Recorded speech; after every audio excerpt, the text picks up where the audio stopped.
Same time. Guess we'll go with me. The following is a presentation of WCMP Sports, local sports. Into the lane and just gets the roll. Wow. A Q Media Group production. On the serve, just clears the top of the net. Played by the Bombers. Local high school sports. Also available for free on the WCMP mobile app or on the Q Media Group YouTube stream. He's got a lot of room to run, and he's off to the races. 40, 45, 50, 45, 40, 35, 30, 25, 20, 15, 10. He's gone! Now to bring you the call, here's Ethan Game Day Gilman.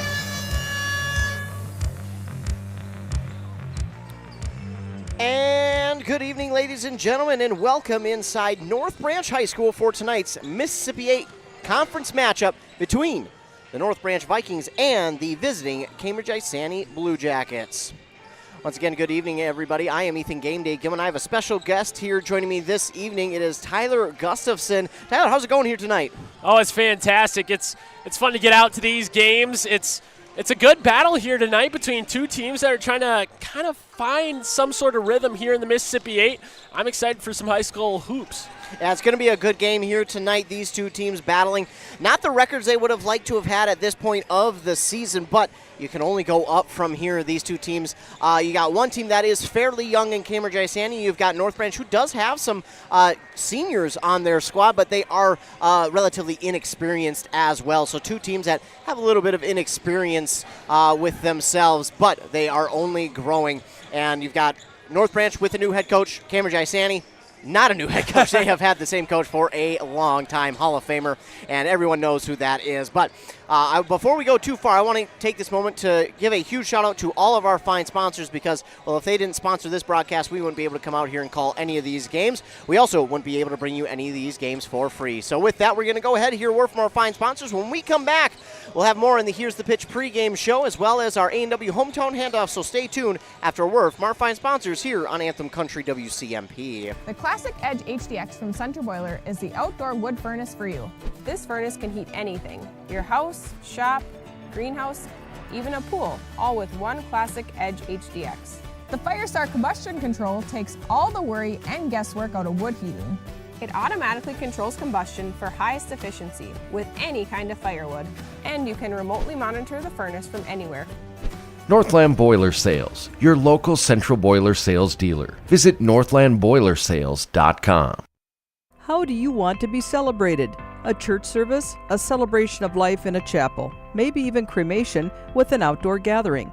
Many of these things can be taken care of ahead of time and can be affordable. Methvin Funeral and Cremation has the resources and expertise to help you plan ahead. Learn how you can make the decisions now that will make things easier for your family in the future. Methvin Funeral and Cremation in Mora, Hinckley, Isle, and Sandstone. Or find them online at methvinfuneralhome.com. Back here on Anthem Country WCMP, Ethan Game Day Gilman. Alongside me is Tyler Gustafson, and we're going to go ahead and here in the Here's the Pitch pregame show, we're going to go ahead and get to our A&W hometown handoff brought to you by A&W in Pine City. Be sure to go grab a savory mushroom and Swiss or those mouth-watering cheese curds and wash it all down with a root beer float or just the plain old root beer that they brew right in-house. Either way, it is delicious, and A&W is wishing nothing but the best of luck to both teams here tonight. Adam Hefty, can you hear me over there in Foley here this evening? Hey, I sure can. And I'm going to do our sales team a favor and say that A&W is part of the Restaurant Passport. Ooh, look at that plug right there. 2 for 1. Not only are we doing the handoff, he plugs the Restaurant Passport. Man, he is schmoozing the salespeople here tonight. No, obviously we're kidding, but yeah, great plug. Don't forget about that Restaurant Passport. You can hear more about that on your morning show, right, Adam? Absolutely. We're talking about it probably not enough, but we do chat about it. I think the big thing is just getting it registered. Absolutely. Make sure you get that registered. Ton of restaurants on there in our local listing area. But so as I don't go and gain 30 pounds, Adam, let's focus on the teams playing here tonight. You're over there in Foley. You've got a good girls basketball matchup. Hey, this is going to be really fun. We have the third-ranked team in the state in Class AA with the Foley Falcons hosting the 12th-ranked team in Single A, the Bram Bombers. Now, I think Bram, while I don't know how tough it would be in single A, but they've been scheduling really tough. We've been talking about it in the morning shows quite a bit. So that 12th ranked slot is a little deceiving. I think they're better than that. How much better? I think we're going to find out tonight. I think you will, and you look at Foley. These two teams are quite similar. Defensively, that's where they differ the most, but both of those teams like to get up and down the court quickly, Adam. So that you could wind up seeing a ton of points in that one. Hey, I'm hoping so. I love the entertaining flow of an offensive game. You have yourself quite a good ball game as well. Yeah, I'm over here in North Branch for this Mississippi 8 conference game between these two boys teams, Cambridge-Isanti and North Branch. And this is a good one. You know, you got some inexperience on both sides, but both teams still have the ability to score a bunch of points. They still have the ability to play some really good defense. I have my local Cambridge-Isanti expert next to me, Tyler Gustafson. So he's going to give us all the info here tonight. But, yeah, this is going to be a really good game, and I think this one has a chance to go down to the wire as well. I think it might actually come down to more or less defense. I think this one could wind up being a more defensive game than maybe these two teams are thinking it might be, but we can only wait and see. These two teams have been a little up and down this year, but again, when you're playing a Mississippi 8 conference game, you just never know what's going to happen because this conference, along with a lot of our conferences we have local teams in, it's just so tough. So I'm really excited to call this one, but Adam, I appreciate you here for joining me during the Here's the Pitch pregame show for our A&W Hometown Handoff. And any more plugs you want to give for the salespeople before we let you go? Hey, no, I'm all right. But, yeah, thanks for getting me on the A&W Hometown Handoff. For sure. Well, we will update each other throughout the broadcast. And until then, good luck on the call. Yeah, you as well. That, again, is Adam Hefty over there in Foley for that girls basketball game. Thanks so much. That was our A&W Hometown Handoff brought to you by A&W in Pine City. You can taste the tradition. Well, here in our game, again, Cambridge-Isanti and North Branch going at it. We're going to go ahead and take a deeper dive into both of those teams. We will start with the Cambridge-Isanti Blue Jackets playing out of Section 7 4A. They are currently 7th in that section at 5-11, 1-3 in section play. Their offense scoring 65 points per game while giving up 70 points per game. But, Tyler, that can be a little deceiving because this defense, I know you've paid attention to them for many different reasons, but this defense for Cambridge-Isanti is certainly a lot better than that shows. Yeah, absolutely. I think they're very good at keeping teams to the perimeter. They make teams force up a lot of shots on the outside, so sometimes they can get beat that way if teams are able to hit their three-pointers. And another key thing is they don't have a ton of size, but they do a surprisingly good job, like you mentioned, of getting down on players down low and forcing up those kind of uncomfortable shots. So, like you said, they're solid at defense, and there are a lot of tight teams, tight games here for the Blue Jackets. They've played some really close ones. They nearly took one at Big Lake against a very good Big Lake team. This is a team that has a lot of potential. You mentioned they're young. They've got some core members of this team that are kind of still developing a little bit.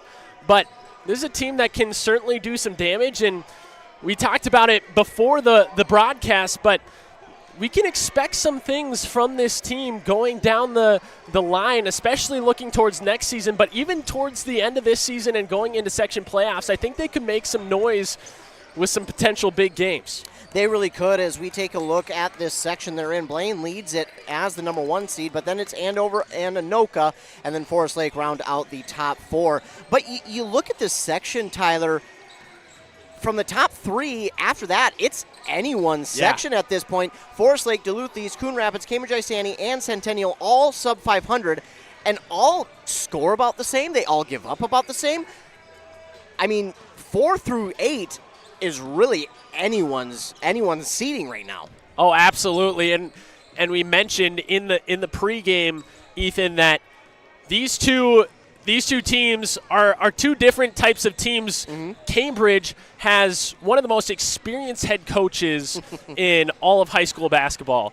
Coach Mike McDonald has been doing this for a long time, and when you talk about a wide open section, he's probably one of the coaches that you want to place a bet on. He's probably one of the guys that can coach up a young team like this and make them make some big plays towards the end of the season. So if I'm banking on any one team towards the bottom of that section, I think the Blue Jackets are a good bet to make.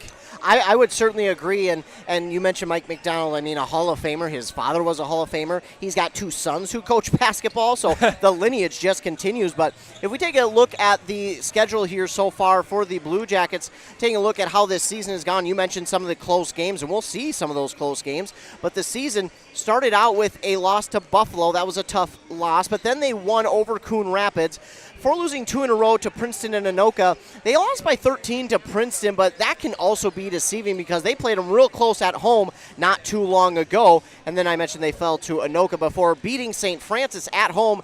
They played them again, and we'll get to that in just a moment and see how that panned out. But then they played Duluth East, only lost by 11.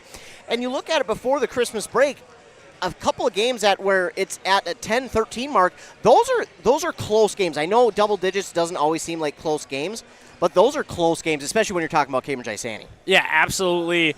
And we talked about this defense. They like to keep games tight. They like to keep games close. And a lot of these games come down to the last couple of minutes where, yes, maybe they lose by 10, but it's a 2-possession game. It's a 1-possession game up until those final minutes, and then maybe things get out of hand a little bit.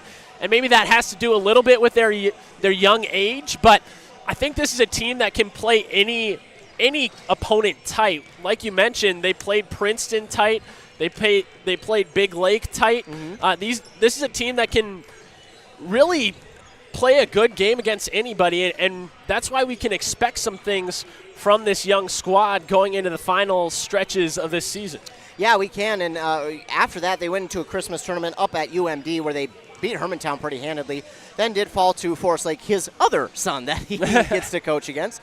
Coming out of that, it's been kind of a tough stretch here in the new year, but you look at some of these games, and they're close. They're real close. Absolutely. Starting with Hibbing, they lost by 13. Then they lost to Monticello by 10. Monticello, for all intents and purposes, might be the team to beat in Class 4A. They're always up towards the top. Obviously, maybe not the top team, but one of the teams to talk about. Then they lost to Becker. That was maybe more of the lopsided ones that they have played in.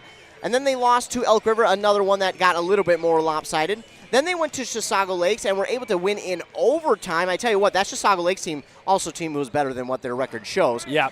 Then they lost by, you mentioned this game, lost by 3 to Big Lake. And Big Lake's having a kind of a resurgent year in all sports this year. It's been cool to see, but a tough loss there. Then they did lose to Princeton. I think that game at halftime was only a couple points the lead for Princeton because Cambridge-Isanti closed the gap there near the half, and then they just beat St. Francis pretty lopsided, I might add, just on Monday, 83-49. I had to double-check that score because when they played at Cambridge, that game was close. Not so much this time as they went on the road and beat St. Francis. That's not easy to do. No, not easy at all, especially for what this team is made up of. But I think that win, that statement victory, could help them start a little bit of a run here towards the end of the season. You look at North Branch here. This is a game that they should probably win, considering how these two teams have fared. Should still be a good game. You never know with these Mississippi 8 conference battles, but this should be a win for the Blue Jackets. And then they got Centennial up ahead, which is kind of an up and down Class 4A school. So we'll see what these Blue Jackets can do, but that victory over St. Francis at St. Francis could kickstart a little bit of a run here for the Blue Jackets moving towards the end of the season. It certainly could. As we take a look at North Branch right now, they play out of Section 7 3A. They are the number 8 seed right now in that section at 2-15 overall, scoring 63 points per game and giving up 80. This team at the beginning of the season was the highest scoring offense, not just in the section, but in most of Class 3A, scoring over 80 points per game. They have since dropped that and now only score 63 points per game. That is a tough drop-off for a team trying to have any success, but they are still a pretty they do have some seniors, but they are still a little bit of an inexperienced team, 2-15 overall, 1-5 in section play. And again, this section is also kind of up for grabs. No one super impressive. Grand Rapids is the team to beat by a margin, but you look at everyone else, it's kind of like, hey, you know what? This is a winnable section for all of these teams in the section, if we're being honest. And we take a look at North Branch, how they've done. Well, it was a tough stretch to start the year. 5 straight losses, but they lost to Cloquet by 1. Then they lost to Duluth-Denfeld by only 12. Then they did lose to Big Lake, lost to St. Francis by 13, and then lost to Chisago Lakes. That was a really close game. I got to be here for that one. It was the Wildcats who pulled away late in that one. But then they pretty handedly beat Pine City, and then they went again on a longer losing streak. But you got a few close games in there. One of them was Providence Academy, who they only lost to by 7. Then they, lost to Rockford, lost to Becker. The lopsided one was Princeton, and Princeton is a team that is basically year in and year out saying, hey, you better score more than us, otherwise you're going to lose. And Princeton just scores all the points. Yeah. Then they did lose to Monticello and Hibbing and Zimmerman before beating Rockridge. And then they lost to Big Lake by only 10 points, lost to St. Francis by 6, and then most recently lost to Chisago Lakes by 5 points.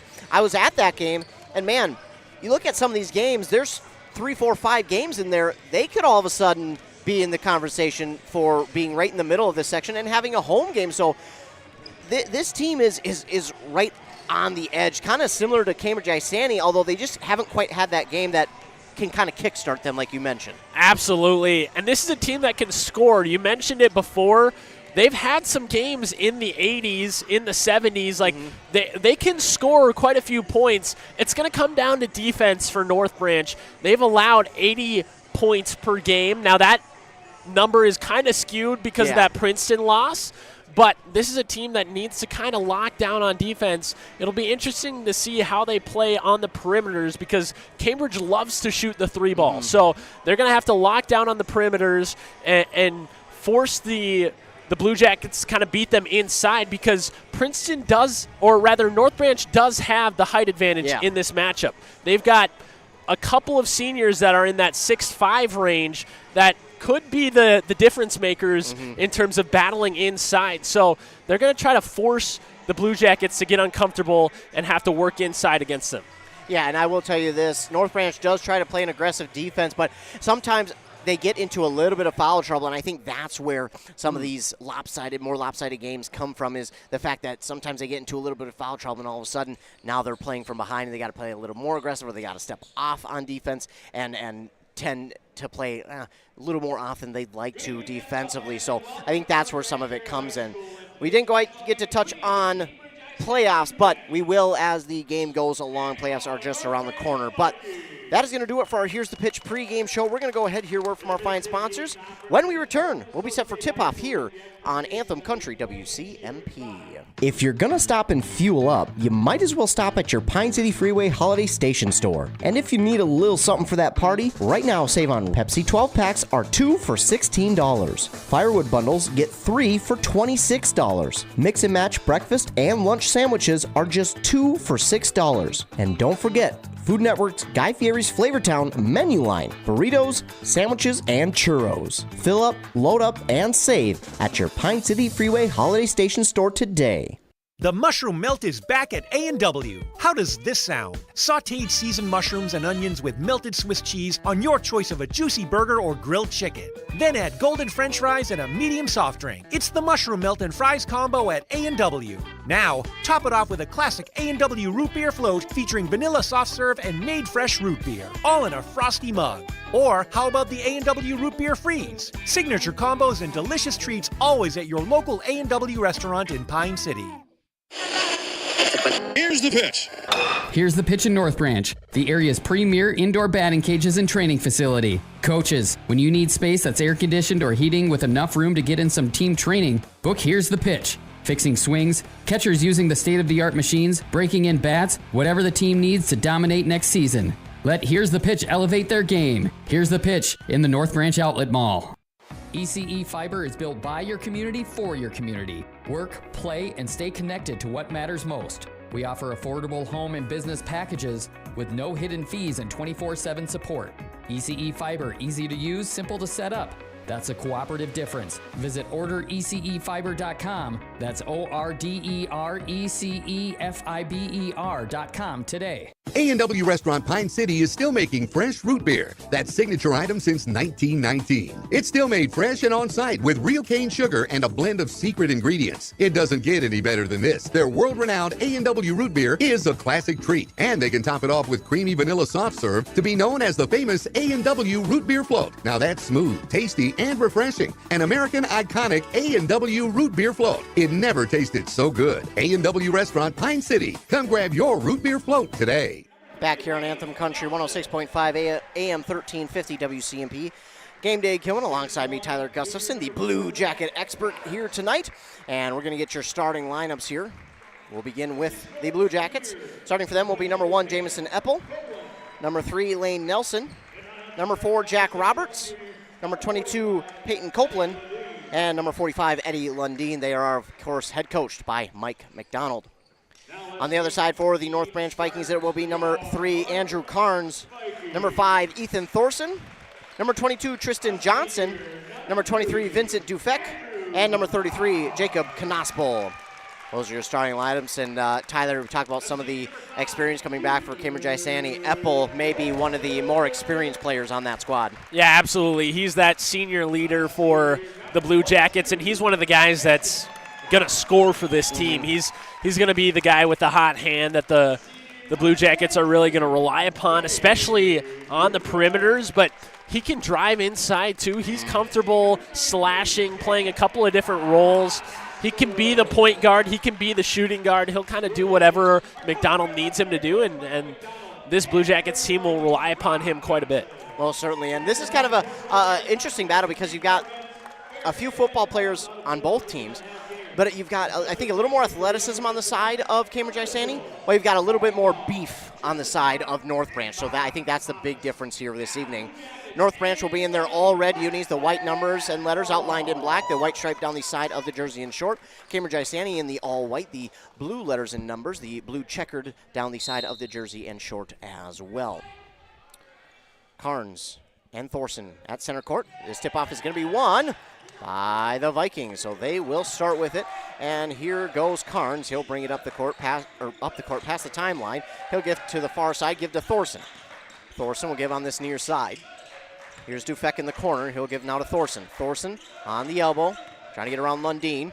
Drives inside, gets around one. Shot is blocked there by Lane Nelson, and stolen away by the Blue Jackets. Peyton Copeland trying to open it up early with a three. It's going to be no good, and somehow Eppel gets in there for the rebound. Give outside here on this near side to Roberts, and that's a three.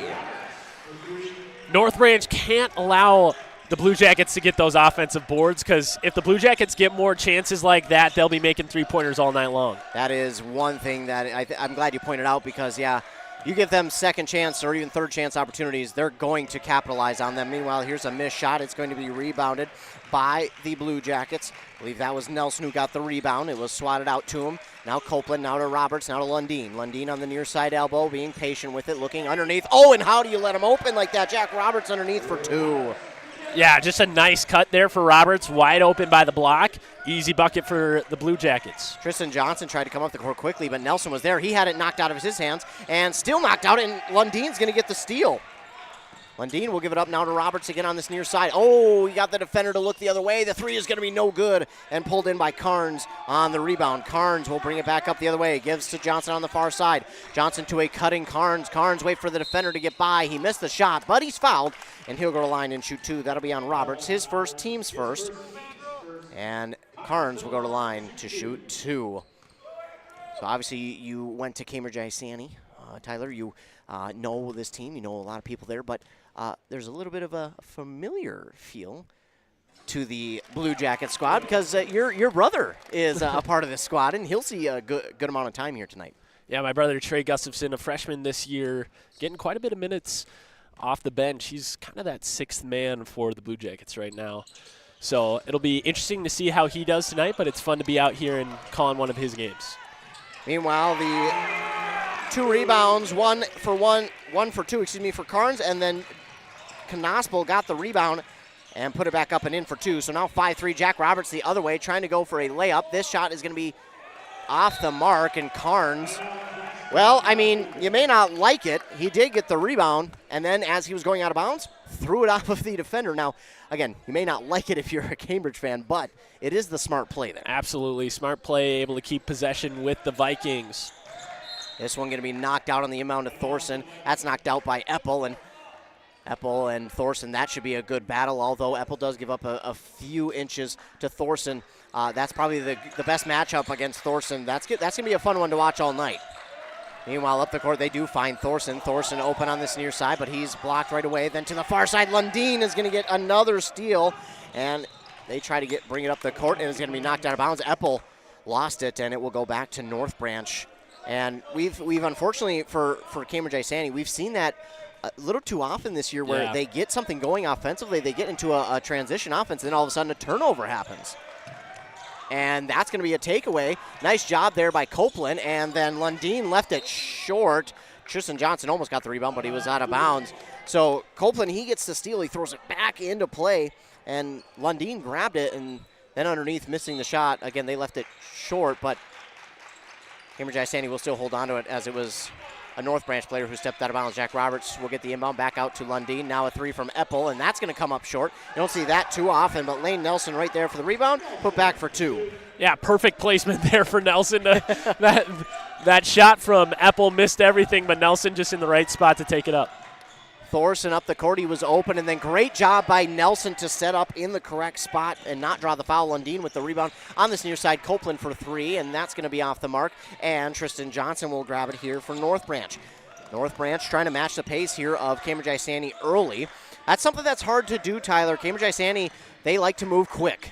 Absolutely. Quick moving offense. They fire up a lot of shots, and they get steals like we just watched. Lane Nelson gets the steal. That was all Eppel, though, as he forced it. Meanwhile, Jack Roberts to the basket, and he lays it in for two. And early on here, Tyler, Jack Roberts is kind of the playmaker. It's not Eppel or Copeland. Right now it's Roberts, but it's kind of more or less just feeding the hot hand. Yeah, he and Lundin have been the two guys that have done the most here early for the Blue Jackets, and that's fun to watch for McDonald, watching his two sophomores really play a huge role on this team. Lundin grabbed the missed three from Tristan Johnson. Now they'll give inside to Lane Nelson. He misses on the easy layup, gets his own rebound, kick outside Eppel for three. That's going to be off the mark, and a race for the rebound, and Copeland is going to get the rebound. Not many people will beat him in a race. Meanwhile, here's a three from Roberts. He leaves it short and right into the hands of Carnes. Carnes will pick it up, and he'll bring it forward, give to Thorson now on this near side elbow. That's something that Thorson can do, but he misses, and it's going to be Carnes with yet another rebound. Now to Dufek. Dufek, a very strong young man. He's driving inside. Oh, wow, surprise, no foul call there. There was a lot of contact, even though it will stay Vikings ball. We'll get a couple substitutions here for the Vikings. It'll be Yang, and on the Blue Jacket side, it'll be number 5, someone we don't have on the roster. We'll get that checked here, though, quickly. Meanwhile, inbound here now to Dufek. Dufek gives to Carnes. Carnes inside trying to get around Roberts, and Carnes does, and he drops it in for two. 9-5 now the score. Meanwhile, inside to Lundin. Lundin tries to go inside, tipped and stolen away by Thorson. So another turnover there, takeaway for North Branch.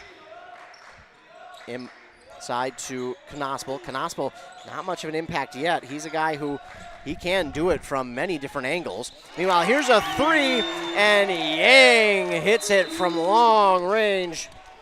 And it's going to make it 9-8. And with that, going to get a timeout called. At least I thought we were. Yeah, okay, we did. All right. So the Vikings actually call the timeout. And it will be 30 seconds. There's a little bit of confusion amongst the refs as to what kind of happened there. So it'll be a 30-second timeout here, and we will keep it here. Meanwhile, number 5 is Cruz. Disson or Dyson? Disson, perfect. Hey, we've got the Blue Jacket expert here. That is why he's here because we need him here. He's been a grateful help this year. He even was helping us in fall sports as well. So grateful to have you here, Tyler. But here, as of late, all of a sudden, North Branch is getting some takeaways and they're capitalizing off it, turning it into points. Yeah, absolutely. The Blue Jackets came out quickly and were firing on all cylinders, but over the past couple of possessions, they've just been giving the ball right back to North Branch, and North Branch has been taking advantage and converting on those possessions. So props to the Vikings. Meanwhile, here's a three from Lundin. That is well short, but Roberts is going to get there for the rebound. He leaves that one short. Disson gets the rebound this time. A three from Copeland, and that comes up short. Roberts still trying to get the rebound, but he's not going to be able to get to it that time. Dufek will wind up getting it as it bounces out to him. Carnes will bring it up. He fakes one way, goes to Dufek, and Copeland denies that one. And here he comes, Tyler. There he is. My little brother. Trey Gustafson will work into the game. Yeah, he gets a lot of minutes as kind of a point guard / shooting guard for this Blue Jackets squad. Here's Carnes, though, to the basket, and he drops it in through some contact. And it is now 10-9 North Branch, but here's Gustafson. Give to Roberts, now to Eppel. Eppel underneath to Gustafson. He'll take it back out, and now give to the far side. Now to number 32, that is Tate Lines, also into the game for Cambridge-Isanti. Lines will give to Roberts. Roberts, top of the key, going to try and drive. Nothing doing. He gives here to Disson. Now a three from Eppel, and that's in and out. And Roberts again getting another rebound and putting it back for two, and that wasn't no easy rebound. Yeah, props to Jack Roberts. He's been hustling for those offensive boards all night long. Meanwhile, Roberts Yang's pass is going to be stolen away by Disson, so he gets a steal. And now the other way go the Blue Jackets, and it's Eppel who finally gets on the board. Seems like he's been waiting for that. And he'll get two on, now 13-10, and the Blue Jackets quickly take the lead back. Meanwhile, up the court they go. Thorson for three. It's good. And he'll tie the game at 13 apiece, and that is the danger with North Branch, is they can hit the long ball. Yeah, absolutely. Both these teams good from the perimeters, so look for Thorson to hit some of those big threes. Lines will now give on the far side to Eppel. Eppel thought about an extra long three. He drives, nothing there, so he'll stop and now look for somewhere to go. No one coming open. Jack Roberts finds his way open late. Now we're going to get a foul. Only our second foul here in the game, and this is going to go against North Branch. That will be on Carnes, his first, team's first. And checking into the game for North Branch is going to be Dalen Baccarat. Well, so far this game has come down to turnovers. Both these teams have committed some costly turnovers. It'll just be a matter of who can take advantage of those possessions. There's another one right there. Another steal. Tristan Johnson with the steal. Roberts got the block. It won't count, though, because he fouled Baccarat, and he will go to the line to shoot two. Yeah, just a little bit too much body in there on that block attempt. Oh, so Tyler, there's a notable change. It's 13-12. That means the Thorson three is called a two. So a big change here on the scoreboard as Roberts, that was his second, but Baccarat misses the first. But, yeah, so we've got a little bit of it. And I was kind of wondering that. I watched it real close. Now, we don't have the best angle to see the toes if they're on the line or not. But they did change it. It is now 13-12. Yeah, that could end up playing a factor. Close games when it comes down to 1 point like that, that could be the difference. You never know. So, big change for the Blue Jackets. Meanwhile, Baccarat, he makes the second. This ball's going to be stolen away by Tristan Johnson. Tristan Johnson trying to get things going quickly. Nothing there, though. He'll get back to Baccarat at the North Branch logo. Give to Yang. Yang going to try and get around defenders. Now he'll give it on the far side to Tristan Johnson. Johnson trying to take it in himself. Kick outside. Carnes for three. It's going to be off the mark. Right into the hands of Eppel. Easiest rebound he'll have of his career. He lost it, though, and he's going to pick it back up. One thing I noticed here, Tyler, is North Branch kind of matching up, getting some of their more athletic guys into the game. And while they still have some big guys in there, it's more athleticism right now. Yeah, absolutely. The Blue Jackets had their speed team on the court right now trying to beat North Branch, and North Branch is trying to bring out more of their athletic guys to match that. Meanwhile, we had a block there by Knoxville. That is something he does really well, and he does often. We'll also get a substitution here for North Branch into the game now for the first time is Henry Christensen. I apologize. Eppel will try and inbound. He's got to get it in quick. That's 5 seconds. Oh, my goodness. And so another mistake here by Cambridge-Isanti, and now that's always twofold because, one, it's good defense, but two, it's also just the offense not getting open in time. Yeah, absolutely. There was no movement there. So while it was a little bit on Eppel, the offense has to move around to get open to give him someone to throw to. Certainly some frustration here for Coach McDonald. Meanwhile, here's Tristan Johnson. Johnson will give on this near side to Dufek. Dufek back to Baccarat. Baccarat looking for a screen. He'll give on the far side. Not quite sure who he was going to. That went right in between Johnson and Thorson. And Thorson was the closest, but it was still out of his reach. So a tough one there for North Branch as they will turn it over. Back to Cambridge-Isanti. Lundeen has it on the pass from Gustafson. He'll give now to Lines. Lines to Gustafson. Near corner. Three. Oh, just off the mark. Rebound by Lundeen, though, and he'll give them a second chance. Eppel thought about the 2, and he'll just let that one go into the backcourt as it was tipped, so it won't be an over and back. So he'll grab it, give it back to Lundeen. 9 to shoot. Lundeen makes the defender miss. He'll drive inside. A little floater is too strong. Rebounded here by Disson, and his is too strong. Rebounded by North Branch. So 2 shots missed there, 2 prime opportunities for Cambridge-Isanti, and those are the ones that McDonald's going to be frustrated with. Meanwhile, here's Thorson. His shot no good. There's Gustafson with the rebound. Gustafson will give here to Eppel. Eppel looks near corner to Lines. Lines will go back to Gustafson. Gustafson face a 3. He'll drive inside, give now to Eppel. Eppel, he will take the 3. This one finally in for Eppel.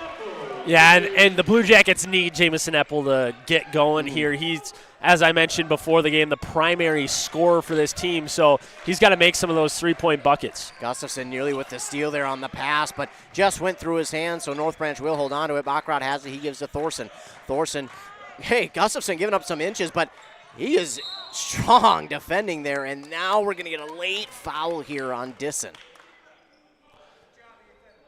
Yeah, this entire Blue Jackets team really prides themselves on defense. That's always been a key for McDonald's squads, has been almost the 3-and-D kind of idea where they'll shoot from the perimeter, but they'll also have tough defense on that end of the side.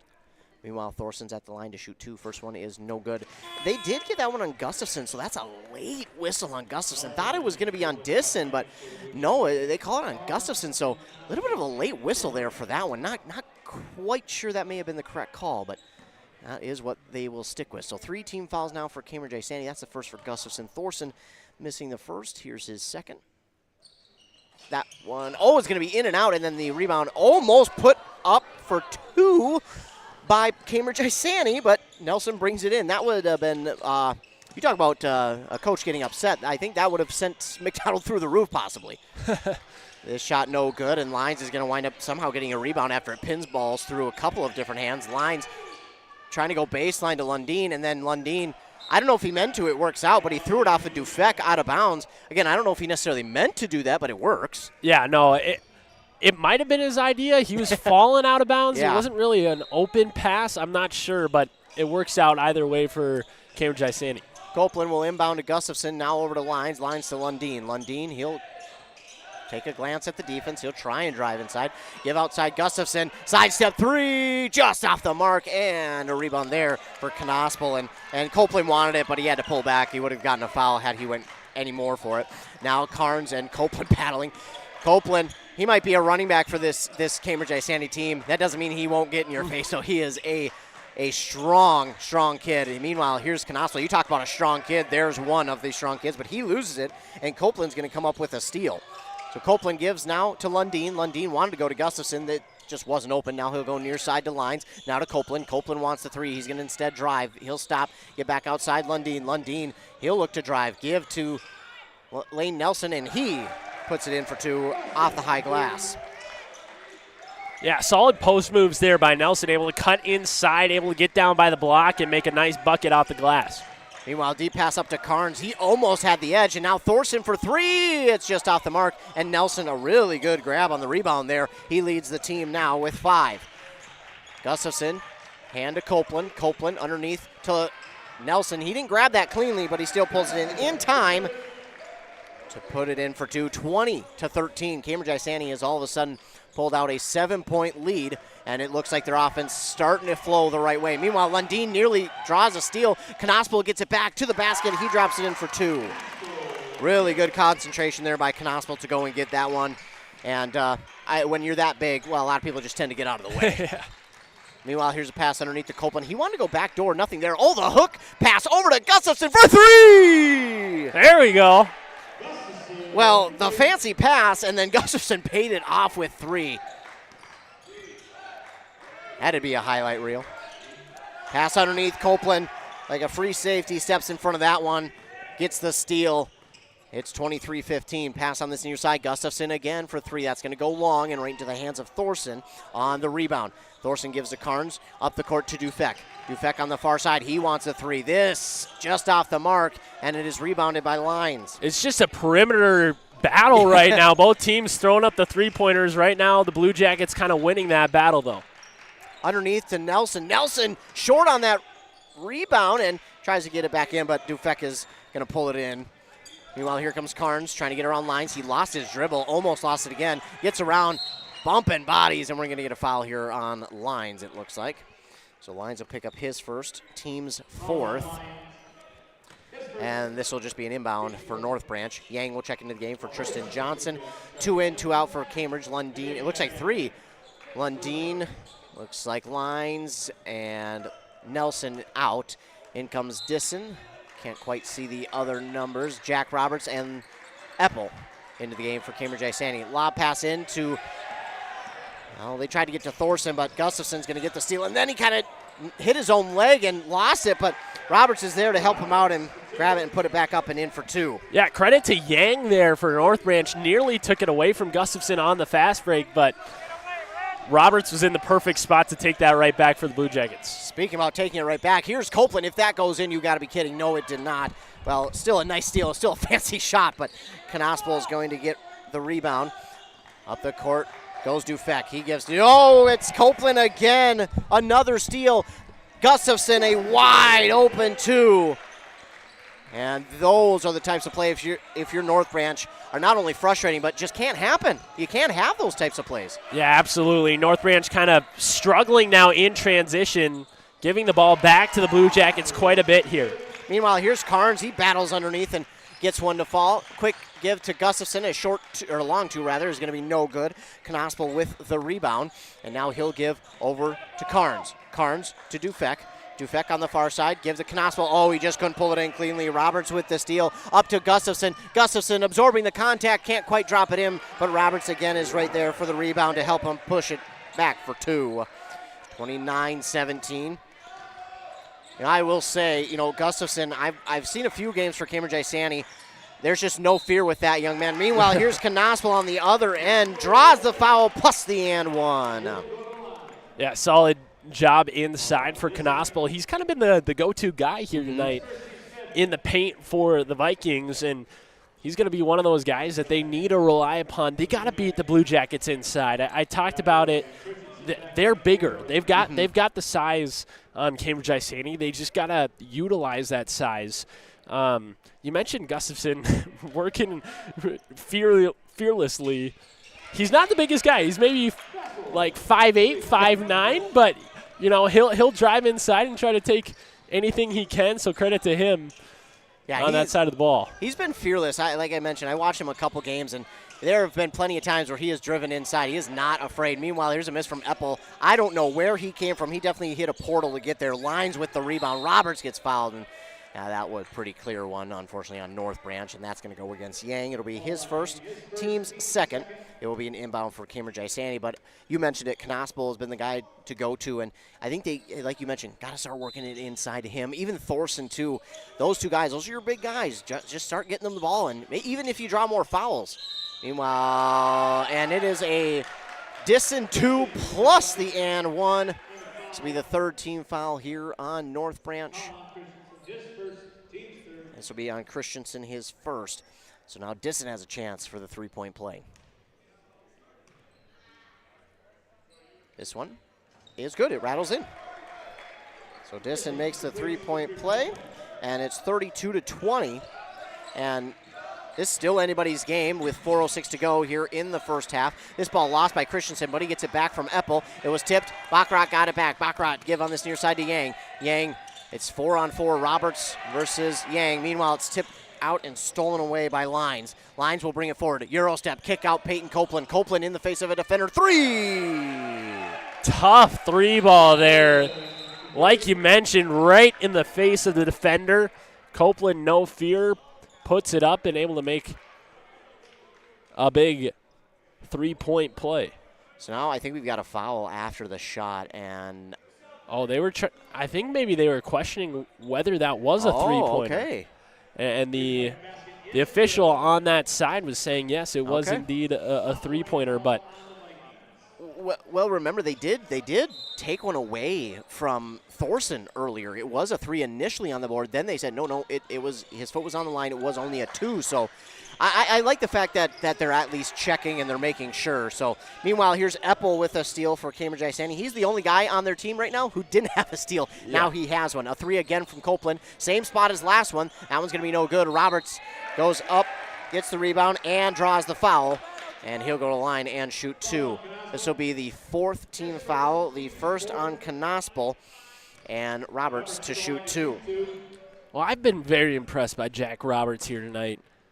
He has been fearsome inside. And he makes the first. Yeah, he's done a really good job in there. And, he's more of an athletic guy himself. So seeing him go inside, I mean, you got to have somebody to set the tone, and he has so far tonight. Absolutely. And he makes them both. So already up to 15 points for Jack Roberts, and that's got to be a career half high. I mean, this guy's one of the better players on the Blue Jackets, but not the scorer generally. Right, and you talk about making a lot of plays. Now he's up to 17 after that steal and the fast break too. So he has been all over the court tonight. He is just making plays, and he went over and back. Yeah, Baccarat. We watched it right in front of us, Tyler, as he went to go make that pass. He kind of stepped back with that left foot and went back over the half-court line. Yeah. So it's going to be a turnover. That's just really tough for Baccarat because he's just trying to make a play and just didn't realize where his foot was at, unfortunately. So ball will go back to Cambridge-Isanti. 39-20 is our score. Copeland will bring it past the timeline. He'll give over to Roberts now.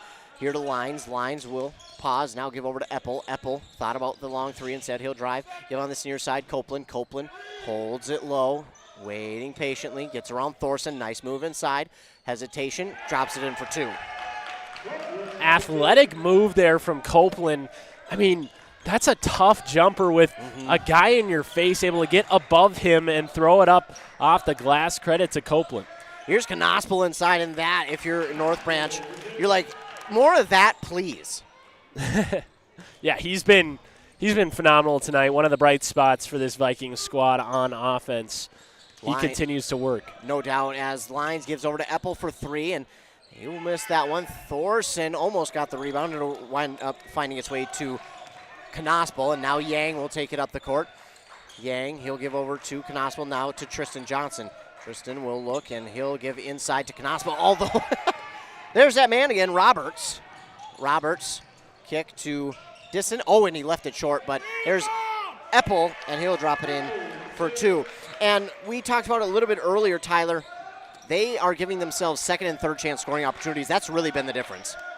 Yeah, absolutely. A lot of offensive rebounds for this Blue Jackets squad, which has been surprising for me. I would think that North Branch would have the advantage in terms of rebounds, but right now the Blue Jackets just out-hustling them for those boards and able to take advantage of it here in this first half. And this might be a loaded question, but because we don't know schemes and mindsets, but when you see that with a team who has the height advantage and they're getting out-rebounded, I mean, how do you get them to kind of change the mentality to try and be a little bit more advantageous at getting these rebounds?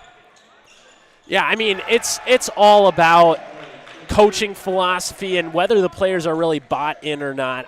I believe that this Vikings team could easily be out-rebounding the Blue Jackets right now, but it all comes down to them having that, intensity, that willingness to make plays.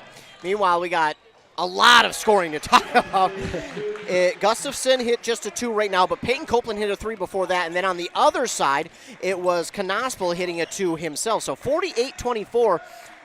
albeit I ask you a question, and then all of a sudden the scoring just goes crazy. And here's Thorson with a 3, and now all of a sudden, looks like both these teams getting into it offensively. Here's Lundin. He gives back to Eppel. Eppel gets the fake, drives inside, leaves it short. It's rebounded here by Thorson. Thorson going to take it in. Shot clock is off. 26 seconds to go in the first half. Thorson gives back to Carnes. Carnes going to get it up the court. He gets around one. Oh, lowers the shoulder, and yeah, you can't, unfortunately.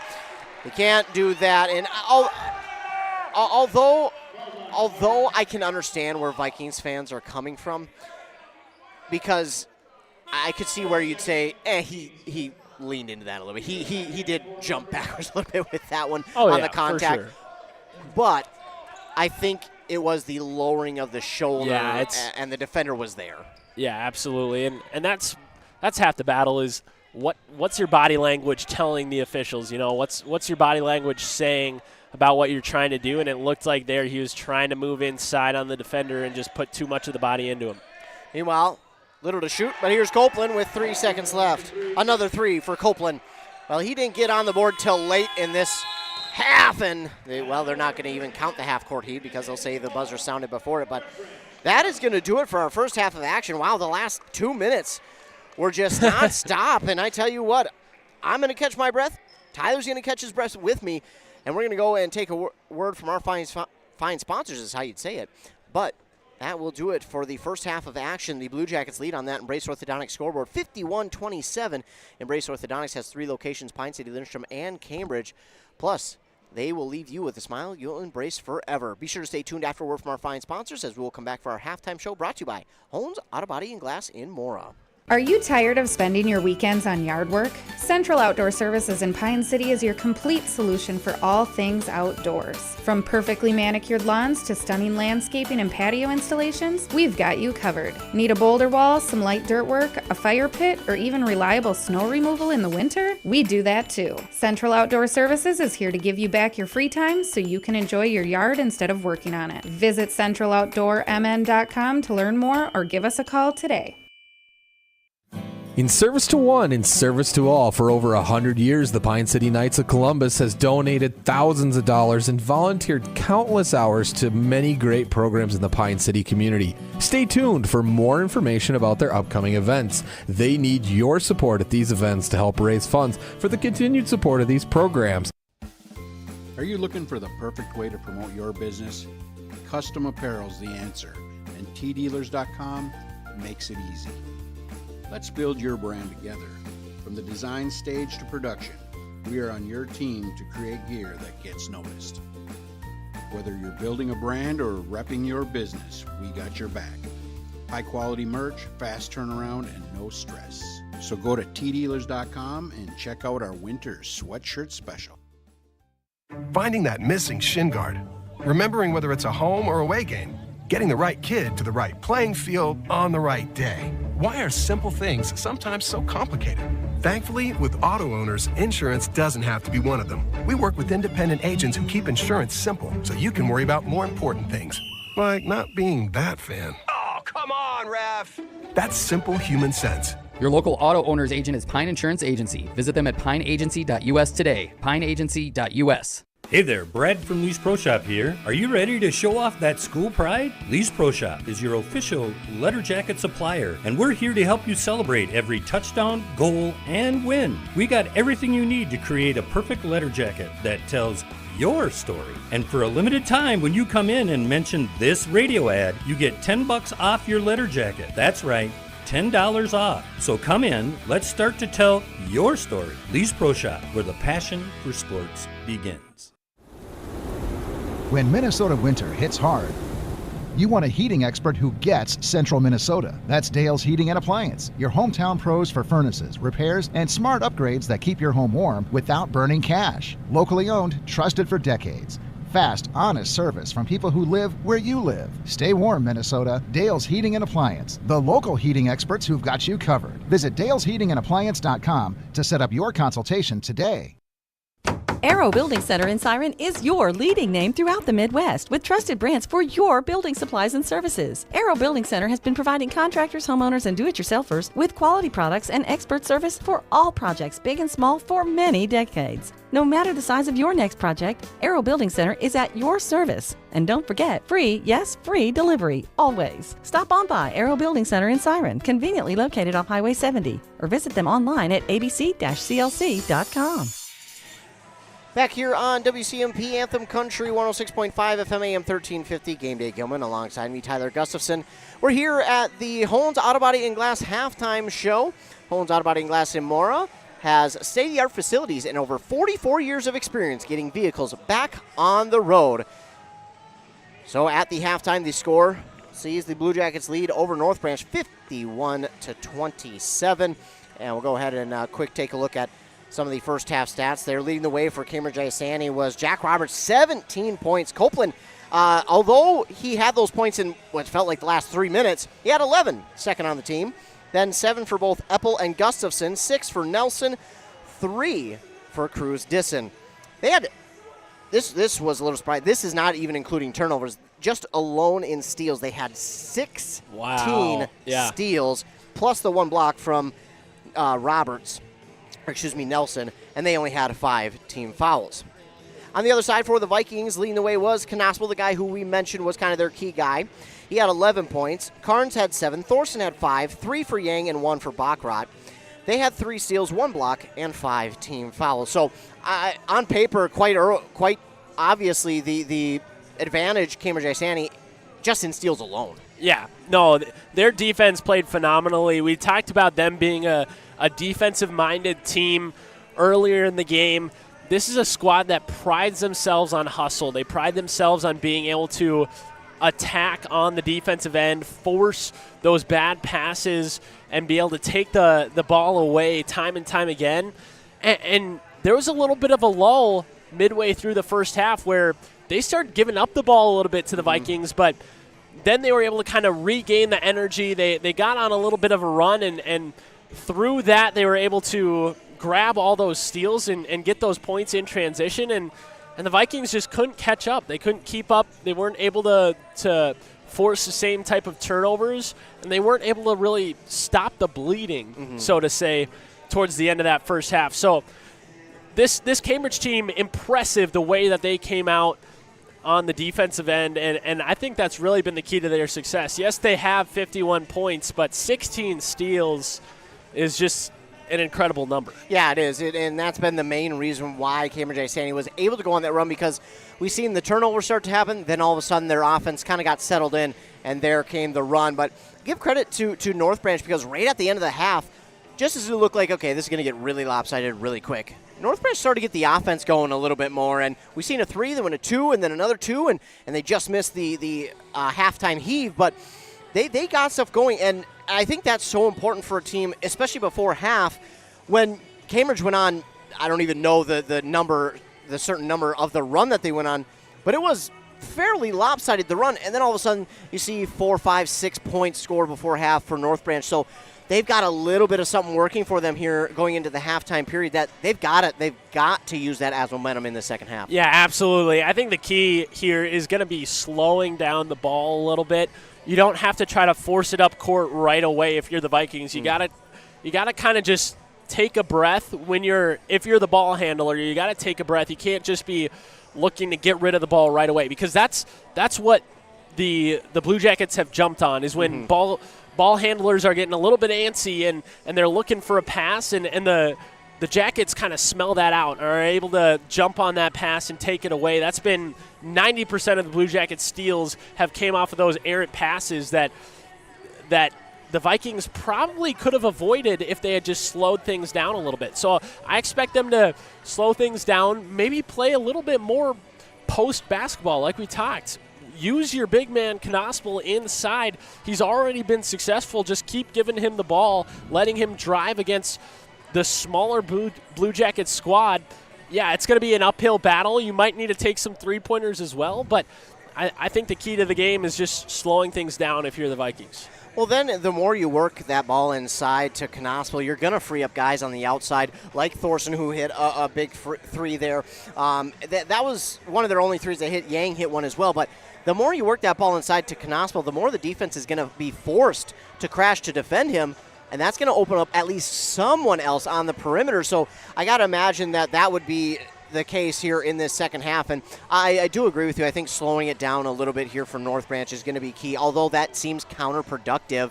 That is going to be what is going to get them back into this game, because we've seen when they try to match this pace of Cambridge-Isanti, unfortunately just a few mistakes in there, and Cambridge-Isanti pounces on that. They are known for that. They're like, hey, you want to make a mistake? Good, we're going to go and turn this into quick transition. But for Cambridge-Isanti, although they do lead by a good chunk, 24 points. What is the key for them here in half number 2?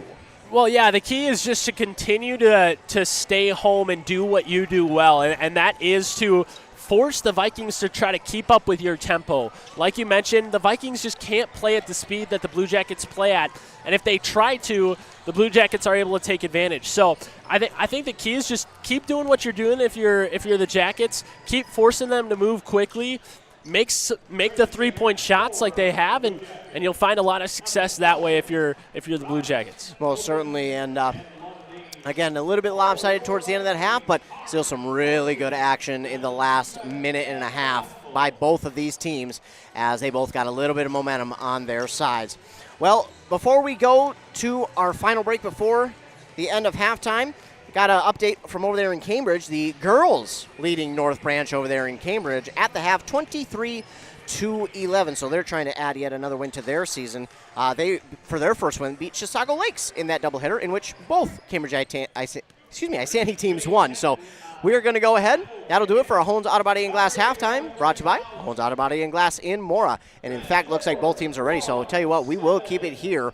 If I was a better broadcaster, I would have made enough time, but we will keep it here on Anthem Country, as we'll look to also get an update there from Foley.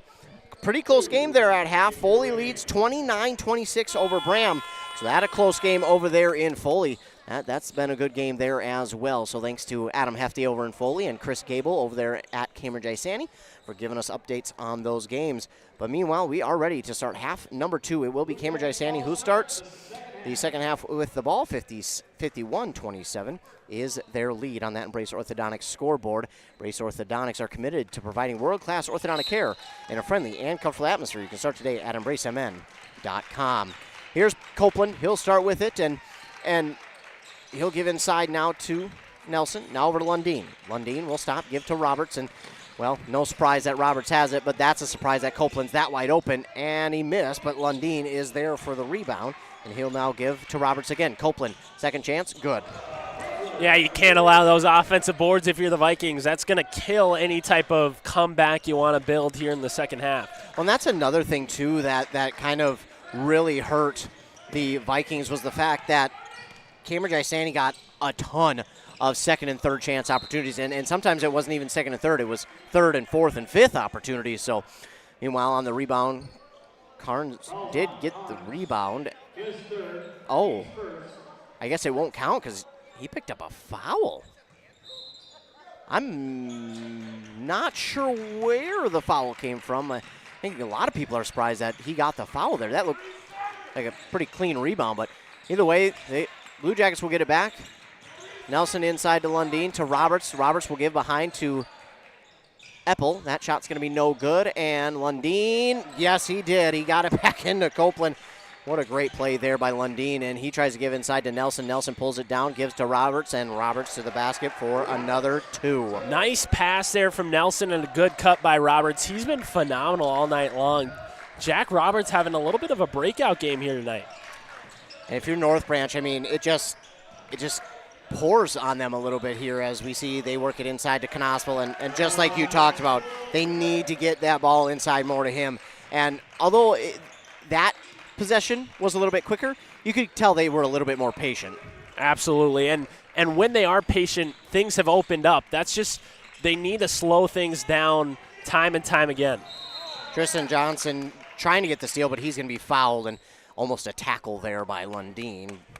Obviously trying to get the ball, but he is going to be called for the foul. And it'll be his team's first of this half. Meanwhile, looks like Yang will check into the game. He checks in for Carnes. Dufek will inbound. Dufek looking.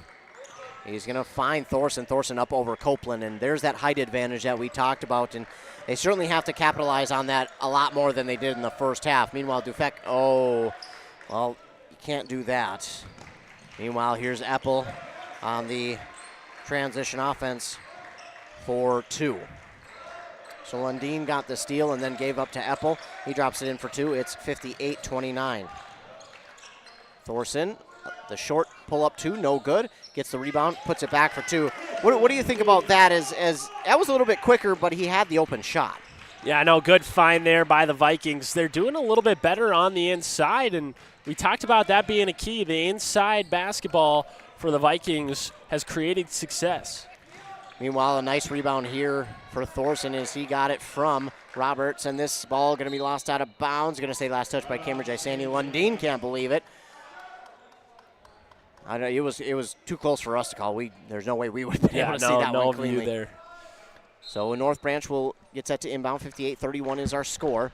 Dufek will, and they're going to get Lundin for a foul.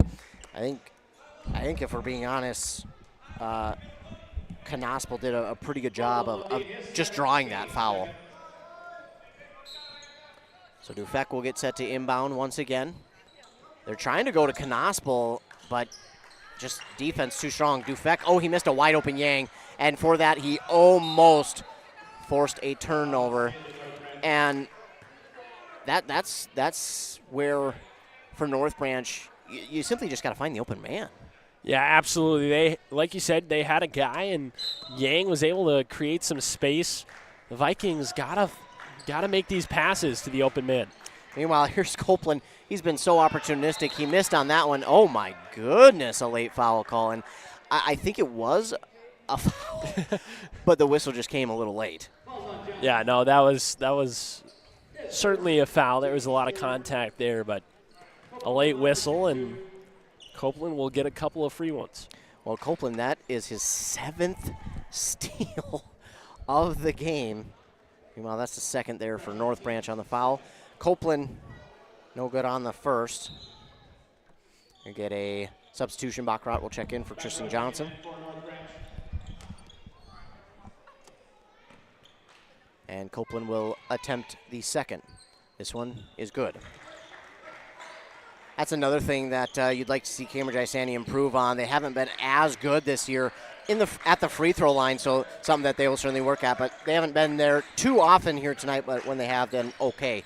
Meanwhile, here's Baccarat with the ball for North Branch, gives to Dufek. Dufek looking to Yang, and another pass into a dangerous spot. We're going to get a foul after Eppel got the steal. Another turnover and another foul on North Branch. That's on Knospel, and it's tough because if you're North Branch, you want to go after these balls. You want to make sure you get the ball back, but at the same time, if you're out of position, you almost right now have to just let him go. Yeah, absolutely. You want to let him kind of fall over instead of fouling there. Ooh, a pretty-looking 3 from Peyton Copeland. And now, all of a sudden, it's 62-31. And just like that, Tyler, they have busted this thing wide open. Dufek, though, with some nice moves. Knospel to the basket, strong, plus the and one. And that is what we need to see more of if you're North Branch. Feed the guy inside and just let him go to town. Well, I tell you what, when Jacob Knospel has the ball in his hands, he's been able to make plays basically all night long. This guy has been very efficient. And like you mentioned, it's been a night full of woes for the Vikings so far, but Knospel, a lone bright spot that has been phenomenal. The foul is on Nelson, and Knospel's going to make it a 3-point play to make it 62-34.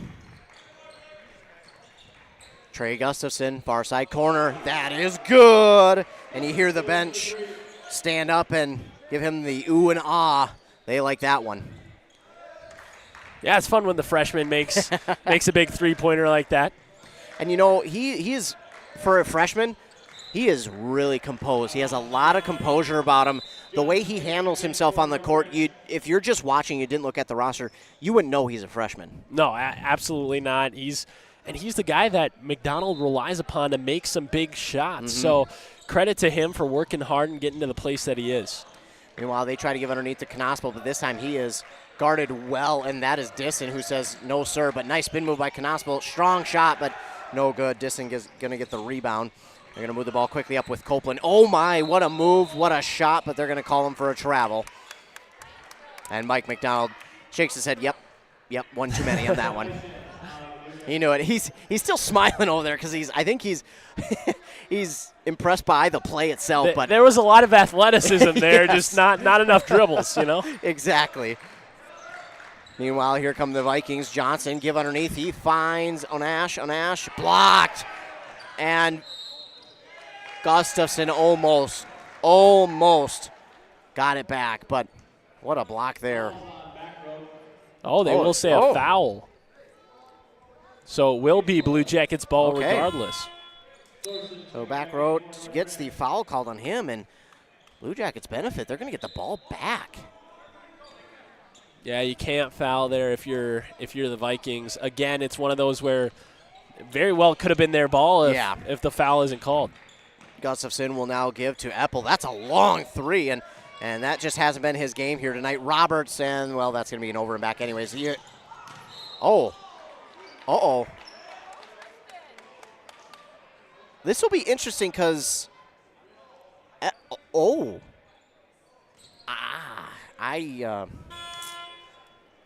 so here's what happened on this one. Roberts threw it back in, and it went over and back. There was no Viking that touched it from what I understand. Yeah, I think that's what they called. I didn't see anything, but I think that is what they said was a Viking got a hand on it. Interesting. Well, I don't want to put words in your mouth, but I certainly didn't see it. Yeah, no, So I didn't either. I thought that should have been a over and back. Meanwhile, it's going to be a foul instead on North Branch on Tristan Johnson, and it's going to wind up Cambridge-Isanti ball. Wow, what a turn of events. Eppel, that's going to be no good again, and Thorson can't come up with the rebound. Oh, my goodness. Lyons is going to get it. He gives inside to Eppel, and Eppel, surprising there's no foul call on that one, and that's going to go out of bounds. That's touched by the Vikings. There have been a lot of close calls here tonight that, I'll say this, I'm glad I'm not a ref because I don't want to have to call these close ones, but there have been a lot of close ones, and the most recent one, I think, backfired on North Branch. And again, can't blame the refs. They're doing the best that they can, and we appreciate them for being here. But, yeah, it has been just tough tonight for North Branch. Meanwhile, here's a Copeland 2. Inbound and then just off the glass. But yeah, that last one I think should have been an over and back. But here comes Carnes. He'll give to Johnson. Johnson fakes the pass underneath. Now he'll feed underneath to Onash. Oh, and he missed it.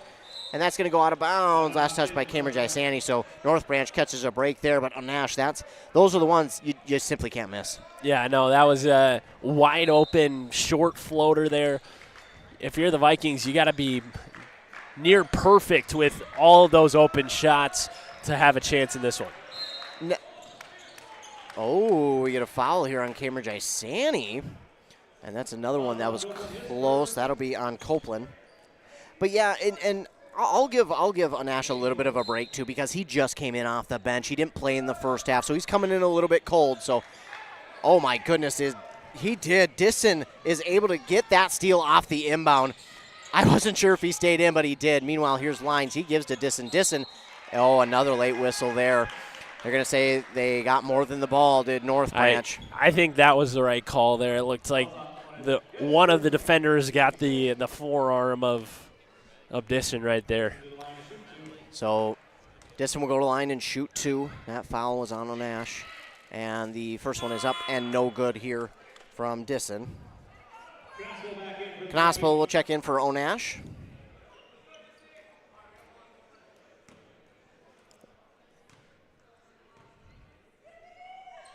And that one going to be no good, and Dufek will pull in the rebound for North Branch. Meanwhile, here's Dufek. He gives to Johnson. Johnson give underneath to Carnes, and good job there by Carnes. And while that may look like an easy 2, it has been anything but tonight for North Branch. So just a good job executing that one. Yeah, absolutely. When you have cuts like that, you got to take advantage, and Vikings have done a better job here in the second half of finding the open man. Trey Gustafson, another 3. That one just off the mark and rebounded by Knospel. Not many of those that he's going to lose on those jump balls there. No. Dufek will give to Thorson, and that's too strong. And Eppel will wait, and he'll grab the rebound. Here's Copeland. Oh, and tried the I'm not real sure what he was trying there because Thorson was right there, and he got the steal. And, I don't know if Knospel should have went for that one. I think that was going to be out on Cambridge. Yeah, I think it went off the hand of Eppel, but Knospel thought maybe the call was going to be out of bounds on him, so he gave a nice effort trying to keep it in bounds, but ended up going out of bounds and Blue Jackets ball. You got to appreciate the effort, though. That is the one thing. You do appreciate the effort shown there by Knospel, but unfortunately, from what we've seen, it looked like it may have been off of Cambridge. Meanwhile, here's Eppel with the drive to the bat. Oh, he's going to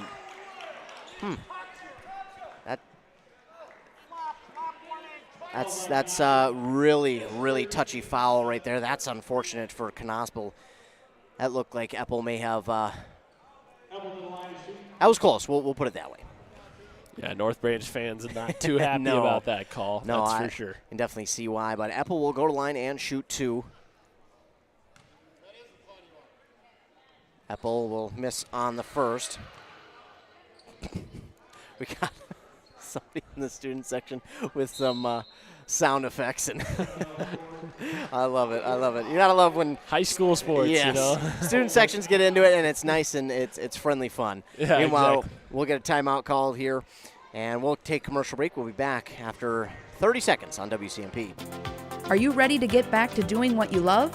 Whether it's recovering from an injury or preventing one, Wellia Health Sports Medicine Team is here to help.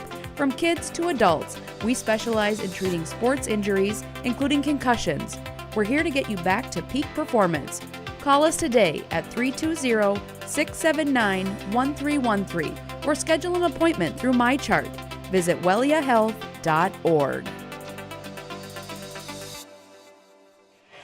Back here on Anthem Country, WCMP, Ethan Game Day Gilman, Tyler Gustafson out here at North Branch High School for this Mississippi 8 Conference matchup. 67-36 is the score on that Embrace Orthodontics scoreboard with the Blue Jackets leading. Embrace Orthodontics believes the results of a remarkable orthodontic experience should last a lifetime. They'll make your smile transformation, or they'll keep your smile transformation where it needs to be with a lifelong retention program. I'll get there eventually. 67-36 Blue Jackets lead, and if you were to look at this game in the first 6-7 minutes in the first half, you'd go, oh, this is going to be a really close game. Yeah, and all absolutely. of a sudden, Cambridge started to get a run going. Yeah, it's been a matter of consistency and defense for the Blue Jackets, and they've been able to play to the best of their ability. I think the Vikings still trying to find any type of success offensively. Knospel with the give inside, now give outside to Thorson, and a nice drive there by Thorson. Good, strong drive to the basket. He drops it in for 2. Gustafson brings it up back the other way. He's shifty, but he'll give now here to Disson, now to Roberts, and Roberts nearly has that one stolen away by Carnes. And they give back now to Gustafson on the other side here to Lines. Lines, he'll try and get around the defender, give to Eppel on this near side. Gustafson, sidestep 3. Missing, and Roberts trying to keep it alive. Oh my goodness, he did to Lines, to Gustafson. Shot is no good, and Tyler a little bit upset his brother didn't get that one. Eppel got the rebound. Well, Tyler, you're the frustration is real over here. Yeah, I've been trying to remain just an observer in this game, not necessarily giving any emotions towards either side, but that was a wide open look right in the middle of the paint. So, the brotherly love and the brotherly constructive criticism there. Gotta love it. Meanwhile, Eppel was fouled, and his first one is no good. Lundeen will check in as well as Nelson for Gustafson and Disson. Gonna have a word with him after the game for missing that one. No, he's done a phenomenal job. It's fun to watch him, and way better at basketball than I ever was. So I give him credit for making the big three-pointers that he does as a freshman playing varsity. So 68-38 after the make there. Thorson on the far side gets the pass. He comes up short, and Lyons is going to go ahead and get that rebound. Lyons going to take it all the way. Hesitation move, a little too much, and he misses, but Roberts is going to get the rebound. He gives back outside Copeland. Copeland will pull it down. He'll give to Lundeen. Back to Copeland. Copeland fakes the give inside. Now he'll give back Lundeen. Lundeen looks at the basket. He fakes a three. Drives in. Gives back out Copeland. 7 to shoot. 6 to shoot. He'll take the long three. Rolls off the rim. And it's rebounded by Knospel. Got to move a little bit there if you're Copeland. That was just a little bit out of his range. He had some room. Could have taken a little bit of a closer three-pointer. Well, here's Thorson trying to work his way inside. His shot, it was knocked out and stolen away here by Lundeen. Lundeen to Nelson, almost got a nasty two. Meanwhile, it's no good, rebounded by Roberts, and Roberts is going to get the rebound and put back for two, 70-38. Here comes Dufek on the pass from Carnes. Dufek gets by one into a double team now to Knospel. Knospel turns around, he's going to drive, puts up the shot, strong, but it falls in for two. Really, really good looking shot there from Knospel. Yeah, he's been impressive so far tonight. 18 points for him. The rest of the team still looking to get above double digits. So well done, kind of taking the offense on his back. Oh, man, Nelson was left all alone. And if you're North Branch, you can't. You cannot leave anybody open like that. It's unfortunate that has happened far too often tonight. Dufek will give up to Tristan Johnson. Johnson looking. He'll get back outside Carnes. Carnes will try and drive. He'll give out Thorson. Thorson will take the three. It's off the mark, but right to Dufek on the rebound. Dufek inside. Shot is blocked by Roberts and stolen by Lundeen. And now we'll get this one knocked out of bounds. And it will stay with the Vikings. Backroad will check into the game, as will Yang, and I think that's Nash. So 3 and 3 out for North Branch, and they'll try and get some more athleticism in there with this grouping. Meanwhile, Copeland, he'll get the inbound. He'll bring it past the timeline, give over to Roberts. Roberts guarded tough by Yang, and Yang almost got the steal. Now, if you're North Branch, that's exactly what you want to see defensively. Meanwhile, here Copeland misses, and Nelson puts it back for two. Works almost as a pass. Yeah, there's been a couple of those tonight for Nelson. He's been able to take advantage. The Blue Jackets just keep getting those offensive rebounds. Yang will dribble around. He'll try and drive inside. Gets in there amongst the... Oh, my. Lundeen just simply said, mine. As... there goes Lyons. He gives to Copeland. Copeland to the basket, draws the foul, and he'll go and shoot two. So 9th team foul there on North Branch, and this will go against Nash, his second. So Copeland to shoot two.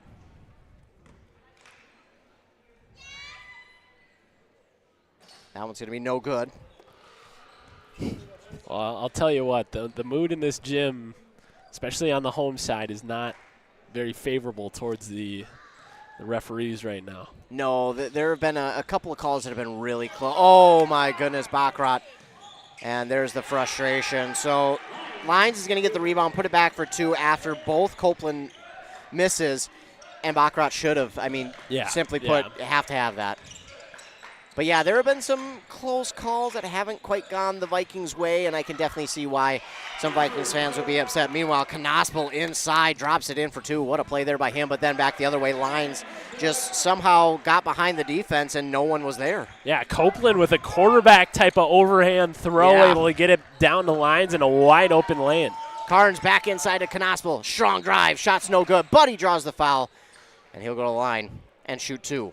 It's only the 4th or 5th team foul on Cambridge-Isanti. This will be against Roberts, his third, and Knospel will shoot two. And we will have running clock from here on out. So Knospel, and we've got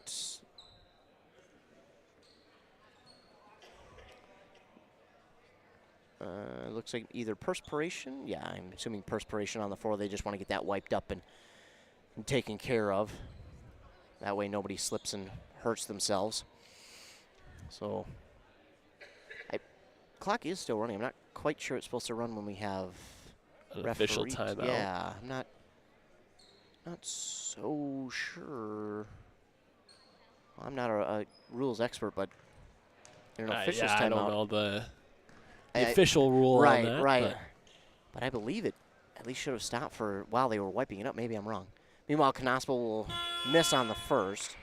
I'm the only thing I can think of is maybe that's not grounds for a technical official timeout. Yeah. Maybe that's just a court maintenance type of thing. Okay. I'm not sure, but well, either way, clock will run and dip under 6 minutes to go, and Knaspel does drop that one in. It rattled in and out, but it finally drops on through to make it 78-43. If I can get the scoreboard to work. There we go. 78-43. Gustafson out to Eppel. His pass stolen away by Carnes.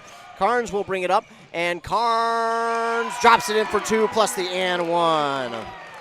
Got the student section happy about that one. Yeah, that was a tough finish. Nice spin off the glass for the bucket and drew the foul. I thought the foul was going to maybe be called a little bit earlier there, actually, but he'll take the and 1 attempt. So that was on Eppel, his first, team 6th, and Carnes makes it a 3-point play. So 78-46. Meanwhile, this pass up the court to Eppel. Eppel will give back outside Gustafson. Now over to Copeland. Copeland, he'll look, he'll wait and be patient, trying to get someone to open up. Now to Gustafson. Gustafson holds on to it. Back to Copeland. Copeland holds it low. He's looking. He'll drive. Basket, good. And Copeland, he turned it on at the end of the first half and has just continued his strong performance here into the second. And now here's Brockroth looking. No, before the pass, we had a timeout called here by North Branch, and while they take one, we'll take one as well. When it comes to yours or your loved one's end-of-life celebration, there are many options. Find guidance from the professionals at Methvin Funeral and Cremation Services. Church services, celebration of life services at one of their chapels, a ceremony in a park, or even cremation. Methvin has the resources to facilitate everything from start to finish. Methvin Funeral and Cremation in Mora, Hinckley, Sandstone, and Isle, or find them online at methvinfuneralhome.com, serving our community since 1912. Back here on Anthem Country 106.5 FM, AM 1350. Game Day Gilman, Tyler Gustafson out here at North Branch High School for this boys basketball matchup. 80-46 is our score. 4:37 to go on that Embrace Orthodontics scoreboard. The Blue Jackets lead 80-46. And no update from the other guys at games here this evening. But we can, what we can do is we can just go on our YouTube. Yeah, you got ways to stay up to date with local sports. YouTube is one way that you can. Be sure to go like and subscribe to our YouTube channels. That way you can stay up to date. The girls lead over in Cambridge-Isanti over North Branch 34-18. A little bit of a lower scoring game. A defensive battle there. Meanwhile, the NFL honors on tonight, and no surprise, Myles Garrett won the Defensive Player of the Year award. If he didn't, I think we may not have the NFL anymore. But either way, back in our game, North Branch will inbound. It is Dufek who will look. Gives to Yang. Yang on that far side. He'll dribble right. Give now to Brockroth to Yang. Yang over the defender. A good looking three. 80-49. What a shot there from Yang. Got the defender to turn around, and he dropped it in. Yeah, no, that was a great shot. Yang kind of similar stature to Gustafson. Gustafson comes right back. right on cue. He says, I see yours. Here's mine. 83-49. Back-to-back threes. Copeland looking for a steal. Comes up short, and Yang says, well, how about this? I'm going to go down and score another one. So will Gustafson get another one here? We'll have to wait and see. Instead, it's going to be Eppel, and that's, gonna be a foul on North Branch.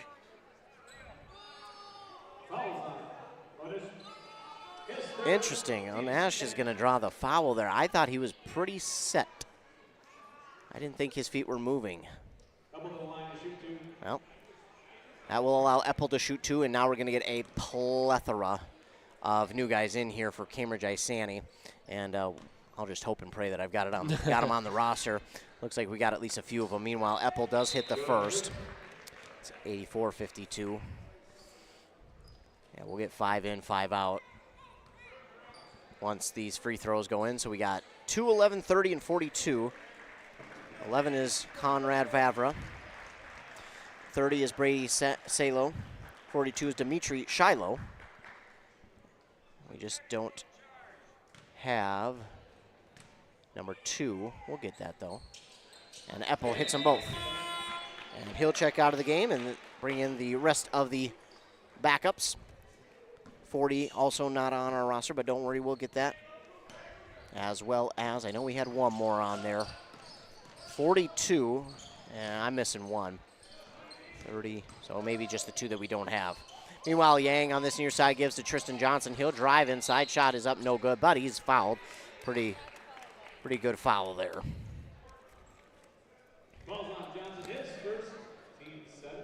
This is going to go against 40. That's, I think they said Johnson.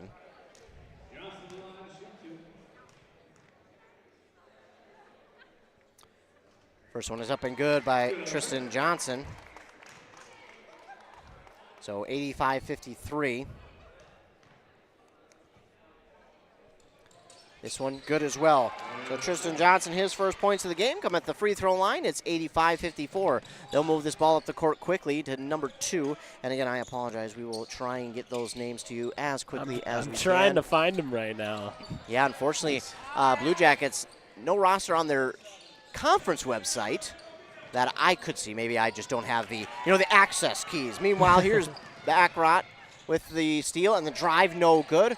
Rebounded by Backrot himself, and that one's going to be no good. Rebounded here by Cambridge-Isanti. Was rebounded, and now on the far side, 3 for number 2. And yeah, we apologize. We just don't have those guys on our roster sheet. Meanwhile,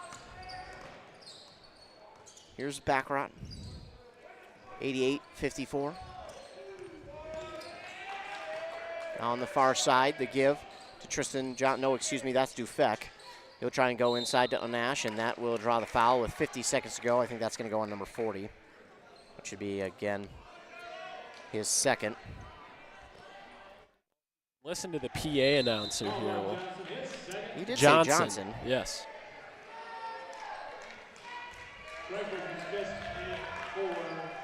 And now into the game, 55-14. 14 is Ricky Fisk. 55 is Luke Schreifels. This one is good by Onash. We should see 2. Yes, okay. Everyone was moving like it was only 1, but you get 2 after making the first there, young man. And Onash misses on the second. 1 of 2, and the rebound up for grabs. Going to be taken here by Cambridge-Isanti's number 11, Conrad Vavra. Traveling on the Vikings. And the Blue Jackets get it back. Shot clock is off, and this should pretty much seal it here.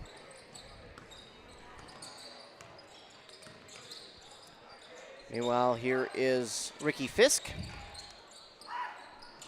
A 3 attempt, going to be no good. Rebounded by Dufek. And 8 seconds to go in the game. Here's Yang. Drive to the basket. Blocked there by Fisk. And that is going to do it here in this one. So the final on that Embrace Orthodontic scoreboard, the Blue Jackets beat the Vikings 88-55. Stay tuned after word from our fine sponsors. We'll be back for the post-game show brought to you by Pizza Pub in Pine City. Hey, Mark. I spent about $3,500 on heating this last winter. Whoa, sounds like you need to switch to a central boiler outdoor wood furnace like I did. A wood furnace? That sounds like a lot of work. No, not really. I have my wood delivered, and with a large firebox and a central boiler outdoor furnace, I usually just fill it once a day. Whoa, that sounds great. I heat my domestic water, garage, and I'm saving a ton of money every year. Well, where do I get one? Northland Boiler Sales is your local central boiler sales dealer. Visit northlandboilersales.com.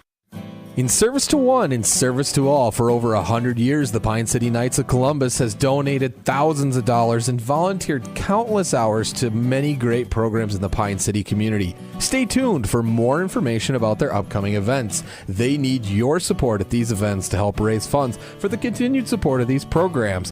Stay connected with ECE Fiber. Get fast, reliable internet for your work-from-home needs. No more lag during virtual meetings. Manage your account easily with the ECE Fiber mobile app. ECE Fiber, simple, local, reliable. Visit orderecefiber.com. That's ordereceifer.com. Your journey to smile with your forever starts at Embrace Orthodontics. The team at Embrace is committed to providing world-class care and a remarkable orthodontic experience. Choose between custom Light Force braces or Invisalign clear aligners with locations in Pine City, Lindstrom, and Cambridge, and a plan to fit your budget, whether you have insurance or not. Embrace Orthodontics will make your smile journey comfortable, convenient, and customized just for you. Visit EmbraceMN.com today to find out how to set up your free exam. EmbraceMN.com. Embrace Orthodontics. A smile you will embrace forever. Here's the pitch. Here's the pitch in North Branch, the area's premier indoor batting cages and training facility. State-of-the-art pitching machines for softball and baseball. Rent cages with machines or bring your own pitcher. Here's the Pitch also offers instruction from experienced players. And Here's the Pitch has enough room for coaches to bring the whole team for training. Here's the Pitch in the North Branch Outlet Mall. Arrowhead Transit, your community, your ride. Arrowhead Transit is proud to support this station and bring you reliable public transportation in your community. Whether you need to get to work, school, or the doctor's office, our friendly drivers and comfortable buses are here to serve you. We're committed to connecting communities and making transportation accessible for everyone. Arrowhead Transit is your community partner in getting around. Arrowhead Transit is a supporting sponsor of the station and is dedicated to supporting our local communities. Pizza Pub in Pine City has a pizza and salad buffet on Fridays. Not the right vibe. Trav and the gang at Pizza Pub are a little hipper. Here we go. Take two. Start off your weekend right with the Friday Pizza Buffet at Pizza Pub. From 11 to 1, pile your plate high with all-you-can-eat pizza for just $12, or upgrade to pizza and salad buffet for only $16. And they're now open Friday and Saturday 11 to 11 and Sunday 11 to 9. Pizza Pub, serving fresh pizza every day of the week. Come stop in. Pizza Pub of Pine City. Back here on Anthem Country WCMP, Blue Jackets get the victory over North Branch in this boys basketball game, 88-55. Taking a look at the stats here for this one, leading the way for Cambridge-Isanti with 22 was Peyton Copeland, then Jack Roberts had 21, and then 13 for Trey Gustafson, 12 for Jamison Eppel, 10 for Lane Nelson. Then you had 4 for Tate Lyons, 3 for Austin Dene, 3 for Cruz Disson, and then that looks like it was it. Rebound-wise leading the way was Lyons and Eppel with 7. They had 23 steals, 3 blocks, and 13 total team fouls. On the other side for the North Branch Vikings, leading the way was Jacob Knospel. He had 21 points there in this game, and that led the Vikings. And Andrew Carnes had 12, 9 for both Thorson and Yang. Then you had 2 for Johnson, 1 for Baccarat, and 1 for Anash. They had 8 rebounds by Knospel to lead the team, 6 team steals, 1 block, 15 total team fouls. So, Tyler, your final impressions here on this one for both of these squads as we get the final. Yeah, I think the big thing to see from both these teams is the hustle. You know, we saw a lot of hustle on the Cambridge side. We saw a lot of offensive boards. We saw some steals. We saw, 23 steals, not just some steals, a lot of steals. And we saw some big shooting as well. And I think this team is a team that's going to compete. I think this is a team that's finding their identity finally after a long season of ups and downs. They finally seem to be finding a groove, finding a rhythm. So 2 big wins here, and they'll be a team to watch towards the end of the season. On the other side of things, though, for North Branch, yeah, they just got to be able to fight for those boards a little bit more. Knospel was the guy to watch. He was fantastic, the leading scorer, and they just got to get it down to him more often. He's got to be the guy down low. He did have a couple of blocks on the defensive side. He's got 8 assists here. He's going to be the guy that's really going to, or 8 rebounds rather. He's going to be the guy that's really going to impact the game for North Branch down low, and they just got to keep feeding him. So yeah, he was a big reason why they were able to stay in the game in the first half. But Cambridge-Isanti, it really looks like they're starting to hit their stride. You mentioned that blowout game against St. Francis that they won. That was a big surprise because that's St. Francis. Those teams, it doesn't matter the season they're having. They're always close. It's always neck and neck. But Cambridge-Isanti, 81-49, something like that. So to see that, it's like, okay, it looks like finally here at the end of the season they're starting to get it figured out. And I think that's what you want. And coaches will tell you all the time, we want to be playing our best basketball in the last month of play. And that's what it seems like they're doing. This could be the start of, like you mentioned, a nice run for Cambridge-Isanti to end the season and then get into the playoffs. And I think they have a chance, like you were mentioning, to surprise some teams. Their section is pretty busy, but we talked about it pregame. This section might be one of the ones that might have the, I don't want to say easiest route for Cambridge-Isanti, but a route for Cambridge-Isanti to get to state, because the teams in that section, they're not overly strong. While, yes, they are strong, but you look at Blaine, they're the top team at 16-3, but their points for and against aren't the best either. So this section can be anybody's to take, especially if you're Cambridge-Isanti. I think you're looking at it and going, hey, we could be the ones to do it. Oh, absolutely. Yeah, it's a young team that if they can find their rhythm, they can get a lot of momentum. Mm-hmm. That's the fun thing about having a young team, is if they can get some energy behind them, they can do a lot of things. And you saw those things go right here in this game against North Branch. I'm excited to see where this team goes here in the future, especially in a section that's kind of wide open, like we mentioned. Yeah, North Branch, unfortunately, falling yet again, but their section is also a little bit wide open. Grand Rapids is the team to beat right now, but if North Branch can find a way to just remember to slow things down a little bit, and I think they don't. I think what happened here in this game is they tried to match Cambridge-Isanti's pace. Absolutely, yeah. And that's when things started to go awry. That's when the turnovers start to happen.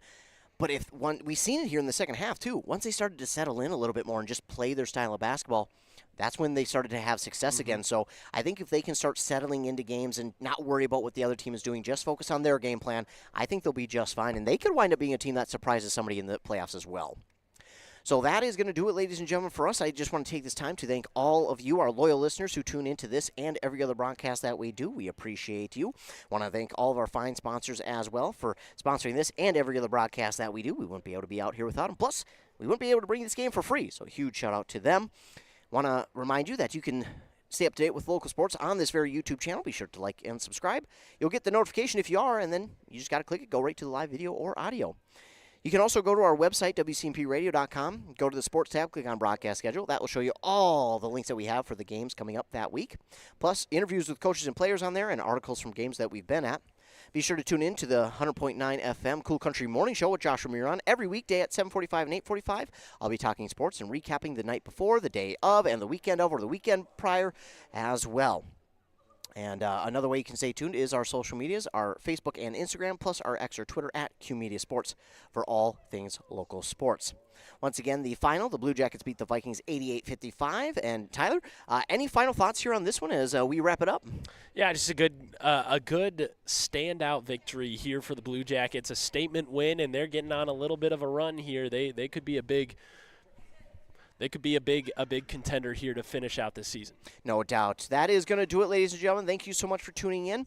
For Tyler Gustafson, I'm Ethan Game Day Gilman. And for WCMP, thanks so much for tuning in, and have a great rest of your night. Your journey to a smile you'll love forever starts at Embrace Orthodontics. The team at Embrace is committed to providing world-class care and a remarkable orthodontic experience. Choose between custom Light Force braces or Invisalign clear aligners. With locations in Pine City, Lindstrom, and Cambridge, and a plan to fit your budget whether you have insurance or not. Embrace Orthodontics will make your smile journey comfortable, convenient, and customized just for you. Visit EmbraceMN.com today to find out how to set up your free exam. EmbraceMN.com. Embrace Orthodontics. A smile you'll embrace forever. If you're gonna stop and fuel up, you might as well stop at your Pine City Freeway Holiday Station store. And if you need a little something for that party, right now save on Rice Krispie Sheet Treat, just $14.99. Sweet Chaos Drizzled Popcorn are just $2 for $8. Snack Time Frosted Pretzels only $5.99 each. Ghirardelli Milk Chocolate Snowmen are just $7.99. And Shirley Temple 7-Up 12-packs, 2 for $12. Fill up, load up, and save at your Pine City Freeway Holiday Station store today.